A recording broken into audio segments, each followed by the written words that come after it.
I just want to introduce Nicky. Nicky, please. Give him a round of applause. Thanks, guys.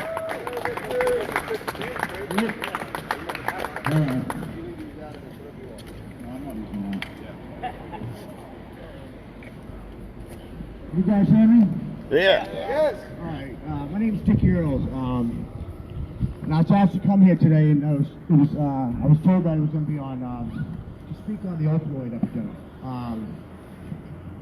And that's something that's close to my heart.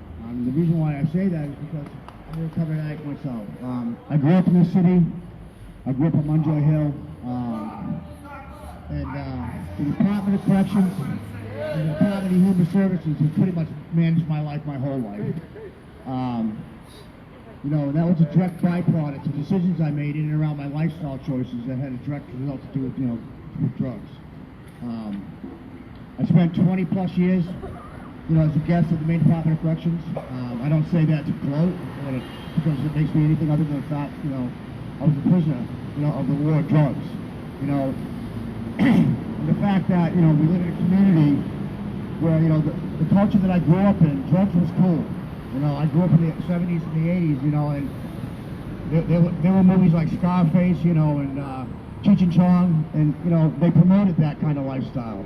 And it was the cool thing to do, you know. Bring it in, guys. Bring it But in. the fact of the matter is that, you know, it grabbed into my life. When I opened that door to it, you know, it took me into a world of darkness, you know. And I say that because I've heard everyone I ever loved and cared for in my life, you know, and not just once, not just twice, but repeatedly over and over. Because I got trapped in the cycle of addiction. And I got trapped into this way of making decisions and choices where I had no other way of making. It took an awful lot for me to get to a place of brokenness to where I made a choice to do something different. You know, the last time I left prison, I came back to Portland, Maine, and within the first year of being here, I opened 2 sober houses in the city. And I opened a 25-bed residential facility for men and women, and I opened up an 18-bed facility for women on Winter Street. I didn't do that because I was a good guy, but I did it because I know what it's like to be a sick and suffering drug addict. I know what it's like to be enslaved by a fucking demon, excuse my terminology. I know what it's like to be enslaved by a demon that doesn't give me a choice of, you know, what I can and what I can't do in my life. You know, the scars that are on my arm are there because I put them there. But I was compelled by this dark force that I could not escape from, you know. Every day that I wake up today, I have one choice. And it's what I'm going to bring into this world, not what I'm going to take from it. You know, I choose to connect with the light.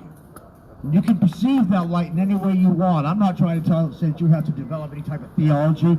I'm just saying that I've only encountered 2 forces in this world. One was real dark and one was light. That source of light is a source of goodness. You know, and today I try to be a representation of that, and I try to share my experience, my strength, and my hope. So that the next person that walks down that path, that is in that place, that is struggling, that wants to find freedom, knows that there is hope, that you can recover from a seemingly hopeless, you know, state of mind and body. Anybody who has had the, you know, the struggles of addiction knows what that's like. It's not the structure of concrete and steel that I lived in for 20 years as a guest of the Department of Corrections that imprisoned me. It was my disease that set it in my mind. I could not think my way out of into a better way of thinking, but I could act my way into a better way of thinking. And that's what I did. I took action. And the actions that I took caused me to change the way that I thought about everything in and around the way I had thought about things. My whole life, I was habitually, physiologically, and institutionally conditioned to think and live a certain way. When my disease said Rob, I said who. When it said jump, I said how high. When it said run, I said how fast. And I never questioned that at all. You know, I served 18 years in prison, and the only thing I had going for me was that I was a solid convict and I had never ratted anybody out. You know, the sad part about that was I was okay with that. You know, and that was going to be the legacy that I was going to leave my son. If I had died that day, that was the only thing they would have been able to put on my gravestone. You know, I'm not going out like that. The people that know me, they know I'm not going out like that. You know, the fierce determination that I had to do the things that I did in my former life, I now bring to my game every day out here. Because, you know, it's spiritual warfare, you know. And I was all set. I was more than all set to come out here and engage the forces on these streets every day growing up here. I fought on these streets and I did everything you're not supposed to do on these streets, you know? And they're all transferable skills is what I'm here to tell you. All that stuff I've been able to take and use now in my life to be able to help people. You know, there's nothing I get greater pleasure and joy out of today is when I get to sit down with another sick and suffering alcoholic and drug addict or convict and show them the way to freedom. Because if a guy like me can come back out into society and do the things that I've done here in society, anybody can. I'm no special guy, I'm no different than anybody else. I just wanted to live. And I didn't want to keep hurting the people that I loved and cared for in my life.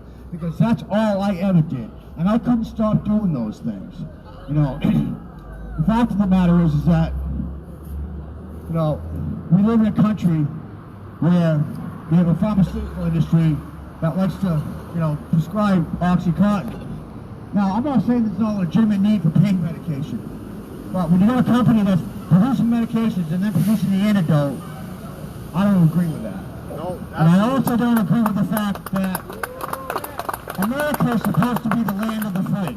And I find it ironic that we only have 5% of the world's population, but yet 25% of the world's prison population. That population has created a prison industrial complex in our country that was built on the backs of people with mental health disorders and substance use disorder. To me, that's gross, and it's a travesty. All movements in the United States that have ever done anything good in this state all start with grassroots movements. It's the people who have to stand up and stand firm on what you believe, and be a leader of example. We pick our sisters and brothers up. We do not bring them down. If you want to be a stand-up, solid citizen, then pick your brother up. If your brother's sick and suffering, then help your brother. Do not rob him. Do not take, please. You know, there's something to be said for this. You know, we don't walk meekly, you know, in the face of our disease. We're not bad people getting well. We're sick people getting better. They're playing our song.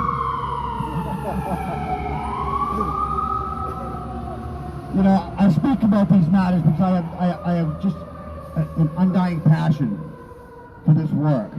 Because, you know, the places that I've been, I spent years